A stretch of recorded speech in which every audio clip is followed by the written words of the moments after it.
Hi everyone, welcome back to my another video. Today I am going to show in this video how to fix your IT administrator has limited access to some areas of this app, virus and threat protection on your Windows 10 or Windows 11. So before going to start the video, if you are not subscribed my channel, please subscribe. So let's start the video. Guys, if you are seeing your IT administrator has limited access, then I will show you how to fix this issue.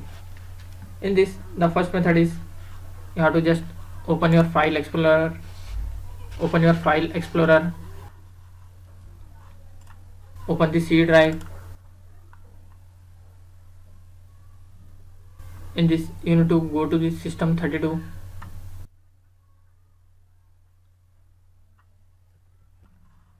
In this Windows folder you will find system 32. Scroll down, you can see here system 32 folder. Double click and open. After that you need to find security health folder. Scroll down, security health, double click and open. Here if you find any files, just select all and delete it.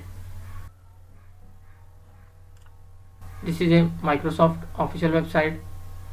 Just click on go to site. After deleting the files from security health folder in your C drive, empty your recycle bin. After emptying your recycle bin, restart your PC. After restarting, hope your issue will be resolved. That's it guys. So in this way you can fix your IT administrator has limited access to some areas of this app. Thanks for watching. Hope if you like this video, please like, share and don't forget to subscribe.